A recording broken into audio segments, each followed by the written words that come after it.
స్తోత్రములు ప్రభువునకు. తెలుగు బైబిల్ ఛానల్కు మీ అందరికీ స్వాగతం. ప్రభువా, నీ అపారమైన ప్రేమను మేము స్మరించుచున్నాము. మా హృదయములను నీ ప్రేమతో నింపి నీ వైపు తిరిగించుము.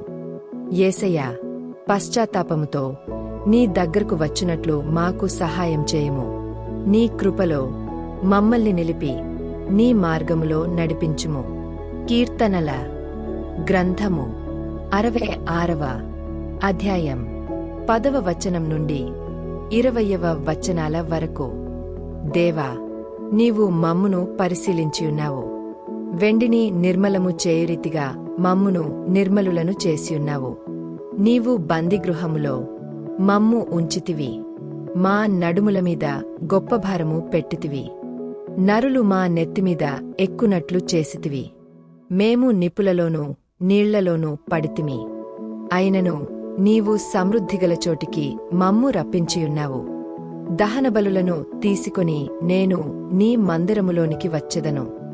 నాకు శ్రమ కలిగినప్పుడు నా పెదవులు పలికిన మ్రొక్కుబడులను, నా నోరు వచించిన మ్రొక్కుబడులను నేను నీకు చెల్లించెదను. పొట్టేళ్లను, ధూపమును, క్రొవ్విన గొర్రెలను తీసుకొని నీకు దహనబలులు అర్పించెదను. ఎద్దులను, పోతుమేకలను అర్పించెదను. దేవునియందు భయభక్తులు గలవారలారా, మీరందరు వచ్చి ఆలకించుడి. ఆయన నా కొరకు చేసిన కార్యములను నేను వినిపించెదను. ఆయనకు నేను మొరపెట్టితిని, అప్పుడే నా నోట శ్రేష్ఠమైన కీర్తనయుండెను. నా హృదయంలో నేను పాపమును లక్ష్యము చేసినేడల ప్రభువు నా మనవి వినకపోవును. నిశ్చయముగా దేవుడు నా మనవి అంగీకరించియున్నాడు. ఆయన నా విజ్ఞాపన ఆలకించియున్నాడు. దేవుడు నా ప్రార్థనను త్రోసివేయలేదు. నాయొద్ద నుండి తన కృపను తొలగింపలేదు. ఆయన సన్నుతింపబడును గాక. పాత నిబంధన యెషయా గ్రంథము 55వ అధ్యాయం 6వ వచనం నుండి 7వ వచనాల వరకు. యెహోవా మీకు దొరుకు కాలమునందు ఆయనను వెదకుడి. ఆయన సమీపములో ఉండగా ఆయనను వేడుకొనుడి. భక్తిహీనులు తమ మార్గమును విడువవలెను. దుష్టులు తమ తలంపులను మానవలెను. వారు యెహోవా వైపు తిరిగినేడల ఆయన వారియందు జాలిపడును. వారు మన దేవుని వైపు తిరిగినేడల ఆయన బహుగా క్షమించును.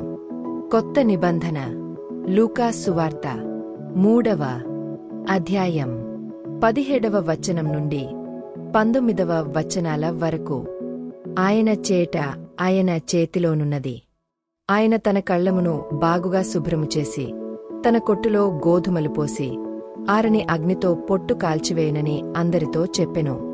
ఇదియుగాక అతడింకను చాలా సంగతులు చెప్పి ప్రజలను హెచ్చరించుచు వారికి సువార్త ప్రకటించుచుండెను. అయితే చతుర్థాధిపతి అయిన హేరోదు చేసిన సకల దుష్కార్యముల నిమిత్తమును, అతని సోదరుని భార్య అయిన హేరోదియ నిమిత్తమును యోహాను అతనిని గద్దించినందుకు.